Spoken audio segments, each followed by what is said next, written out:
Right, here's a story. Here's a story. A story about me. Um, I met a young couple, but this was about 30 years ago, I guess. 30 years ago, maybe a little bit less. In Russia. How did I get in Russia? That's also a big, long story. And I'm not going to tell the story about the young couple, and I'm not going to tell the story about how I got to Russia. That'll be a different time, God willing. But in any case, I had to go to Russia for a wedding in Petersburg. And I stayed by this fellow's house. His name was David Segel. Afterwards, David Segel, that he became a bit famous. Why? Because when I was by his house, they were vaguely considering making Aliyah to Israel. He was a physicist or something, and his wife was in theater. Anyway, they were considering. So afterwards, I heard that his wife became pregnant. That they did, what is it called? Fruitfulness. I can't remember. I think what the word is. She made all sorts of treatments, and she became pregnant, and she had triplets. That's what he said. That she had triplets in her womb, the three fetuses. So the doctors in Russia said that listen, if you're considering making Aliyah to Israel, you should do it before you give birth, because we don't really have the the tools to deal with triplets. I mean, we can deal with it, of course they can, but not in Israel. They can deal with it better. So they went to Israel. So in Russia, they said, listen, the best thing to do is to get rid of the children. One of the children, one of the fetuses, get rid. So you only have twins. Twins is normal. Came to Israel, and they revealed she had four children, four fetuses. So in Israel, they really started pressuring on them to what they call dilul, to eliminate one or two. And then after a while, they made checks and they found she had five fetuses, quintuplets. So all the doctors were pressuring her to make a partial abortion or something. They could do it. There wouldn't be any problems. So they asked the letters of the Rebbe. They both were Chabad Hasidim, and they were, how do you say, fiery Chabad Hasidim. And they firmly believed that you could get answers from the letters of the Rebbe, which that's really not a new practice. I mean, people were doing that, not just from the Rebbe, but in general. You have a question in life, you open up a holy book, and you can get answers. You can get answers. And anyway, so they asked Rebbe, what should they do? And I saw the letters, and it was one after the other. The doctors only have permission to heal. You should give birth to all the children, and everything will be all right.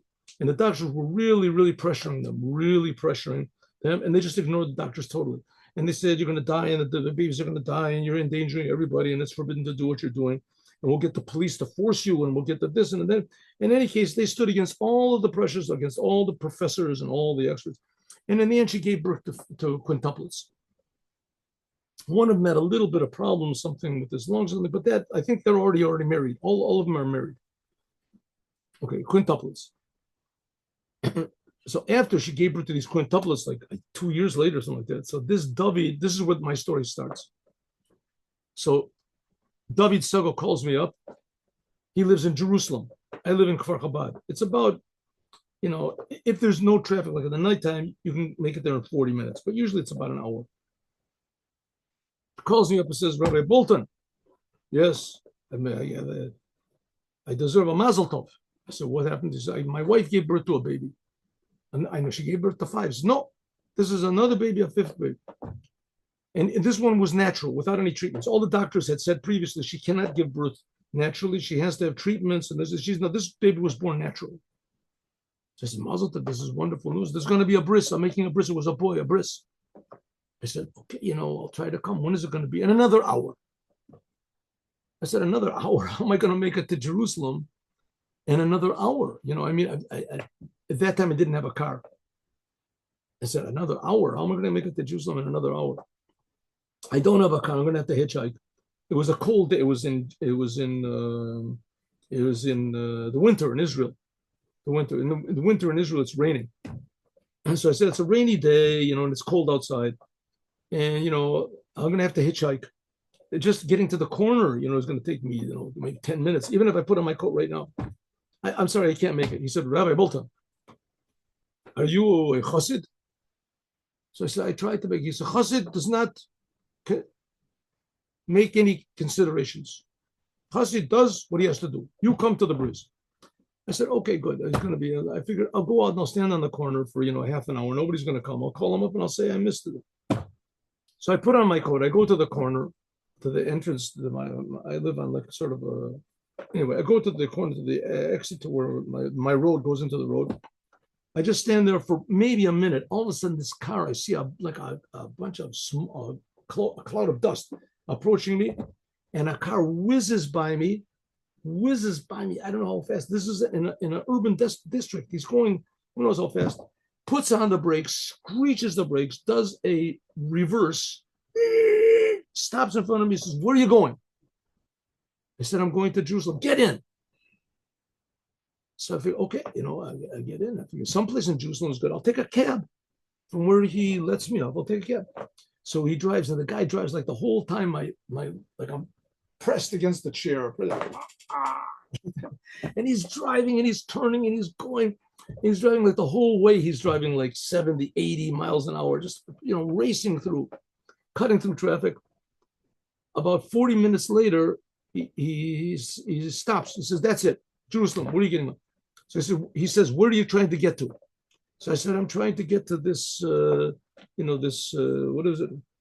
This place of weddings and things, wedding hall. So, oh, it's the next street down. Next street down. That's where the wedding hall is. I can't believe it.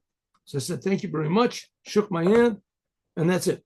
So I walk down the street, and I get to the wedding hall, and I go in, and there he is, just bringing out the baby they're just bringing out the baby to this. So I went over to him. I said, David, here it's me. Oh, hello, shalom, hello, Rabbi. I said, I made it. He said, I told you, a chassid does not consider any nature. He considers above nature. So what's the point of the story? Really, there's a continuation to the story, and there's a preface to the story, but that's the main essence of the story.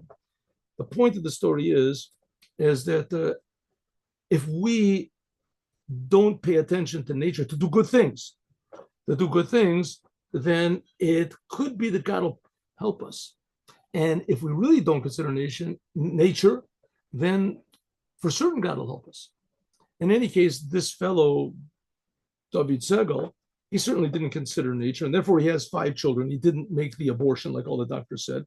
And then afterwards, he had a child that was natural, and all from only thinking good. And God certainly wants the best for us. So don't make too many calculations. How do you say? Don't worry, be successful. Have a good day. Be miraculous. Don't worry, be miraculous. Have a good day with Mashiach now.